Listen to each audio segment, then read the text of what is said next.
How has it been handling your case within the USH? If it wasn't for you helping me long distance from U.S. to France and Amsterdam there, I probably wouldn't have been able to get a lot of this out. But right now, we are able to communicate out through several other people as well that you've assisted in putting in place, so we can get documents in and out, just like I did today. We should be able to get paperwork in and out now on a regular basis. They're still giving me a hard time. My mail is being gone through, even though the law here in the United States says they're not allowed to open legal documents.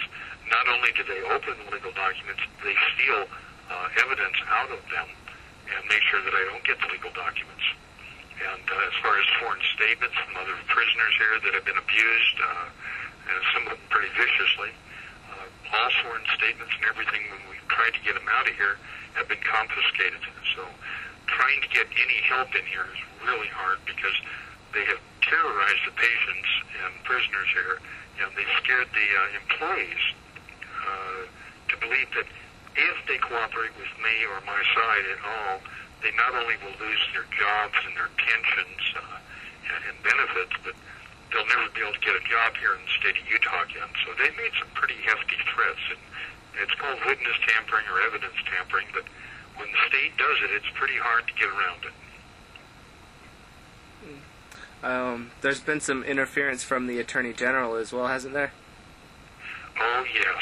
Every time I've turned around, the Attorney General has lied to the judge, lied to the courts. They put things in writing they shouldn't have. At one point, the Assistant Attorney General, Susan Eisman, told the judge here in the 4th District Court that she wanted him to strike parts of federal law from a complaint so that no action could be taken against her or the judge. And once he struck those items and issues, then she said just dismiss the whole case. And the judge has done exactly what they wanted. They have stopped me from getting medical attention.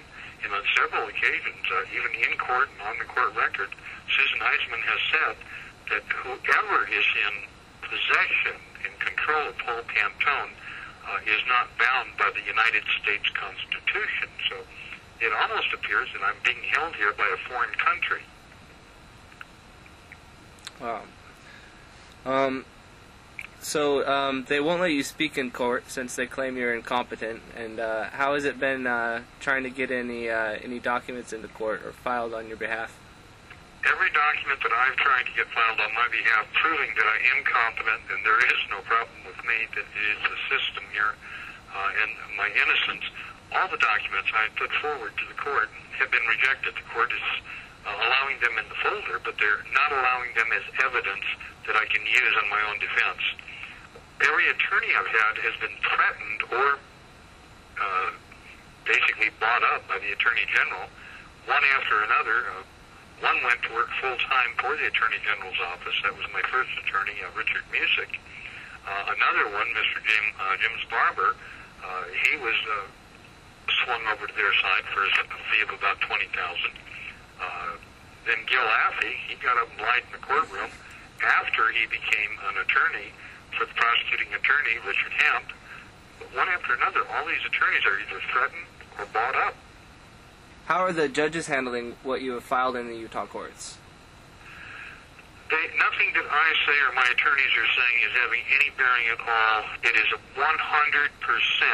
The Attorney General tells the judge what they want, the judge is doing it. So the judge is acting in conspiracy with them to totally violate the United States Constitution, the Geneva Convention, everything. Right now this place is, in my opinion, worse than Guantanamo.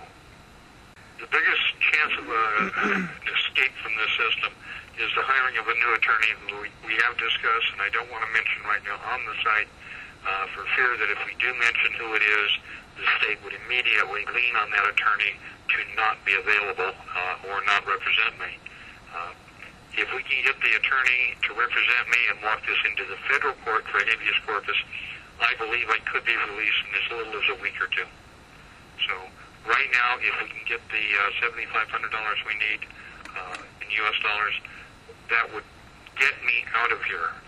And I'm very confident that once I get released, I don't think there's any way on earth that they put me back in. Because my entire sentence, if I was ever to have been sentenced, was supposed to be maximum 4 months. I've already been incarcerated for over 3 years. Yeah, that's way too long. Yeah, any time is too long, but everybody's really anxious to see you get out of there, so we're all going to do our best to help you out. Is there anything else you'd like to say before we conclude? Well, I'd like to get out as soon as possible and reopen the doors to start teaching the technology and get it out worldwide as fast as possible. So if anyone out there would like to participate, I'd look forward to participation in many of the fields.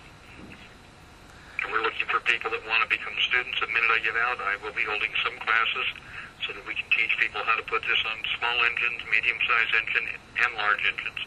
And I'll be doing most of that work from the Oklahoma, Texas area while I bring you up to speed on everything I can do over there so we can get you some working prototypes that you can work with in Europe. Okay, well, thanks for making this recording with me, Dad, and I guess it's about the end of your 10 minutes, so Happy New Year. Yeah, well, maybe next week we'll have some better news, I hope. Yeah, I think things are looking in a positive direction. And thanks for putting this together for me, son. Well, I'm going to head out, so I'll talk to you tomorrow. Okay, God bless. Love you. Love you. Bye-bye.